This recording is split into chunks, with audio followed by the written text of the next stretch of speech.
ازيكم يا شباب عاملين ايه؟ معاكم هير مصطفى ودرس جديد طلاب ثالثه ثانوي في قناه دوتش ماختش باص. درس النهارده بيتكلم على حاجه اسمها البوسيسيف برونومين ام اكوزاتيف، اللي هي ادوات الملكيه في حاله النصب، تحديدا الاكوزاتيف. تمام، لان النصب ده ممكن يكون اكوزاتيف وممكن يكون داتيف. هنتكلم على الاكوزاتيف. طيب، علشان تفهم الدرس ده لازم تكون الاول اتفرجت على الدرس اللي انا رفعته قبل الدرس ده، اللي هو البوسيسيف برونومين ام نوميناتيف، وهو ادوات الملكيه في حاله الرفع، عشان تقدر تفهم ده، عشان هما الاثنين بيكملوا بعض.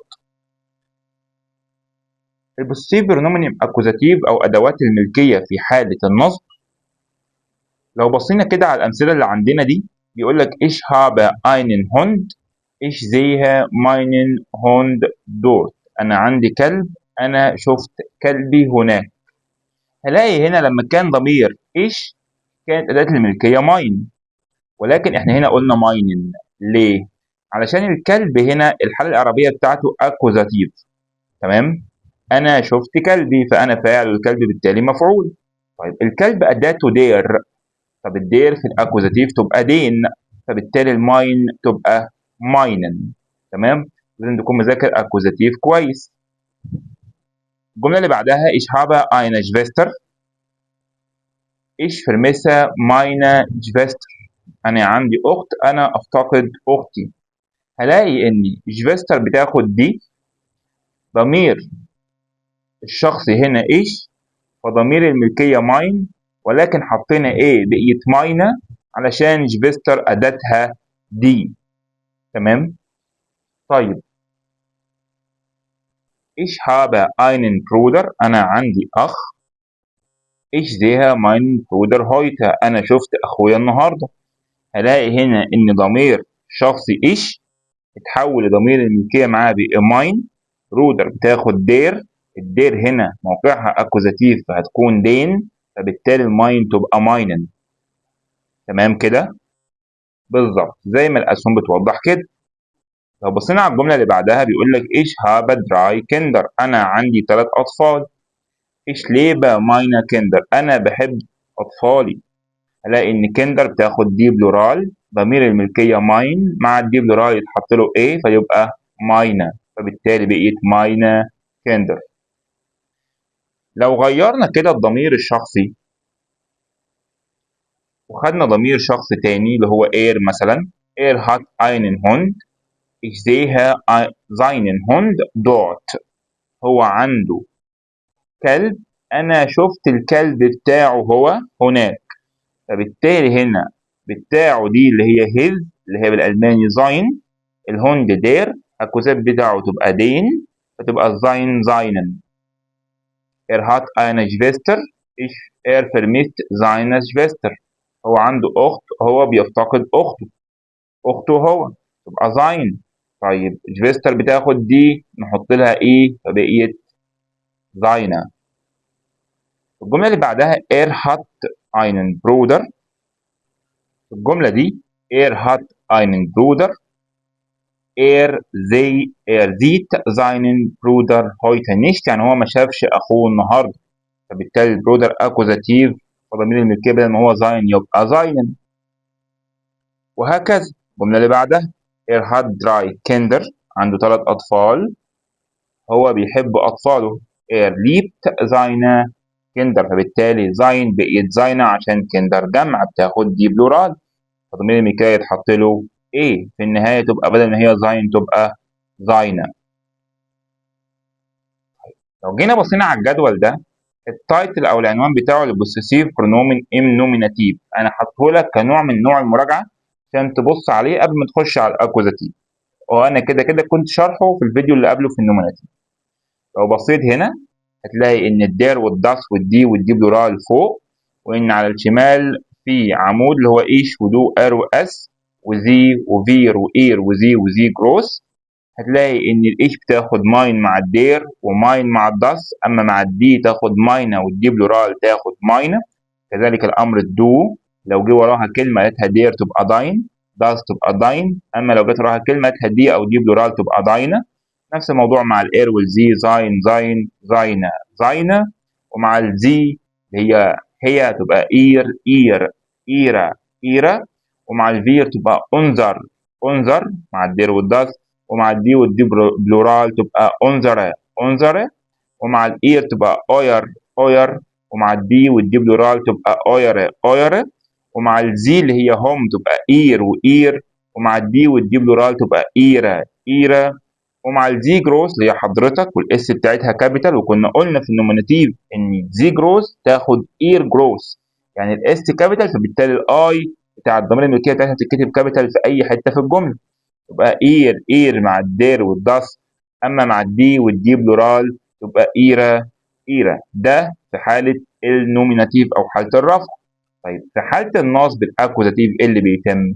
كلنا عارفين ان في الاكوزاتيف اداه واحده بس تتغير من الادوات الاربعه، وهي الدير بتبقى دين، فبالتبعيه الماين تبقى ماينن، والداين تبقى داينن، والزاين تبقى زاينن، والاير تبقى ايرن، والانذر انذرن، والاوير اويرن، والاير ايرن، والاير الاخيره ايرن. وانا حاطط لك الاي ان باللون الاحمر، خلي الدين بالاحمر عشان تاخد الاختلاف، تاخد بالك من الاختلاف اللي ما بين الدير والدين في النوميناتيف والاكوزاتيف. اما الداس والدي والدي بلورال ما بيحصل لهمش تغيير شكلا في الاكوزاتيف، فبالتالي ادوات الملكيه بتاعتهم تنزل زي ما هي، ماين وماينا وماينا، داين وداينا مع الدي والدي بلورال وهكذا. ولكن خلي بالك من حاجه، هما ما بيحصل لهمش تغيير شكلا، ولكن جوه الجمله هم حالتهم الاعرابيه اكوزاتيف. تمام؟ خلي بالك من الحته دي كويس قوي وانت بتحل، فكرش ان هم عشان ما حصلهمش تغيير هيفضلوا نوميناتيف، لا هم اكوزاتيف بدون تغيير في الشكل. الوحيده اللي بيحصل لها تغيير في الشكل هي الدير تبقى دين، يعني الداس في الجدول ده اكوزاتيف، اما الداس في الجدول اللي قبله كانت نوميناتيف. الكلام ده يسري برضو على الدي الفيمينين وعلى الدي بلورال.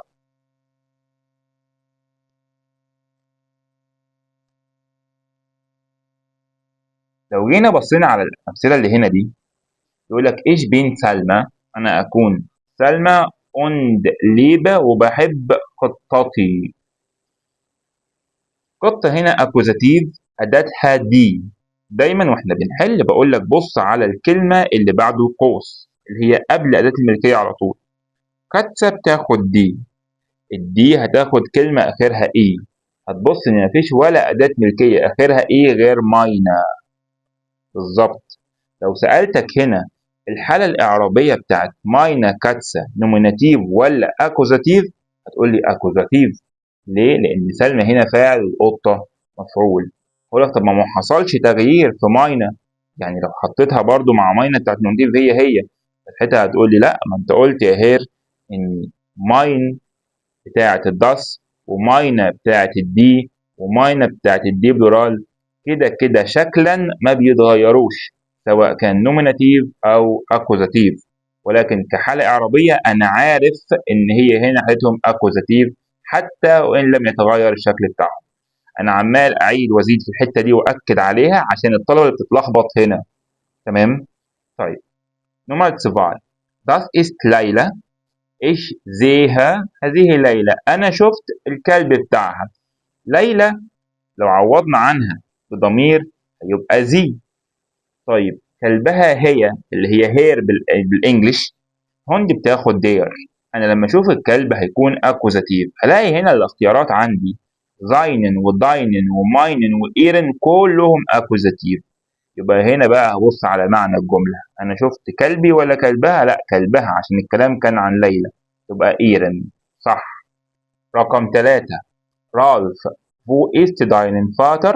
Meinen ولا ماين ولا داينن ولا داين فاتر ist weg؟ هيقول لك بابايا مش موجود او مش في البيت، يبقى بالتالي meinen Vater sehe ich nicht. رقم 4. ريتا.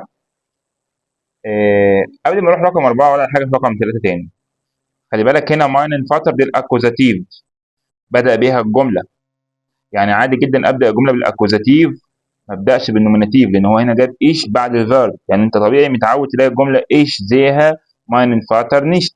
عادي جدا بدأت بماينن فاتر زيها ايش نيشت. ترتيب الجملة عادي تبدأ بالأكوزيتيف، بس أهم حاجة الفعل يكون رقم 2 اللي هو زيه. نمر 4 أو رقم 4، ريتا ماين ولا إير ولا زاين ولا داين كلايد gefällt mir sehr wie teuer ist es. بيقول لها يا ريتا الفستان بتاعك عجبني جدا، كم يكلف؟ يبقى المفترض بتاعك انت، يبقى داين كلايد. جوتن تاج أو تاج، صلي جوتن تاج يعني نهارك سعيد. فراو ماير haben Sie deinen meinen Ehren ولا إيرن جروس ولا إيرن كلاين كولي اللي هي الاي كابيتال والاي سمول. لها انت معاكي القلم بتاعك بتاع حضرتك؟ قالت له لا انا مش معايا اقلام. ففي الحاله ديت قلم حضرتك تبقى الاي كابيتال اللي هي بتاعت ايرن. احنا قلنا ان اير ضمير الملكيه بتاع الزي جروس بيتكتب كابيتال في اي حته في الجمله. لو لاحظت هتلاقي داينن الدي سمول، ماينن الام سمول، وايرن الاخيره الاي سمول الوحيده مكتوب فيها الاي كابيتال اللي هي اخترناها بتاعت اللي تعود على فراوما. تمام كده احنا خلصنا درس النهارده وهو البوسيسيف برنومن ام اكوزاتيف. اتمنى تكونوا استفدتوا حاجه، وانتظروا دروس تانية ان شاء الله. باقي المنهج رفع على قناه دوتش ماختش باص. شكرا لوقتكم يا شباب.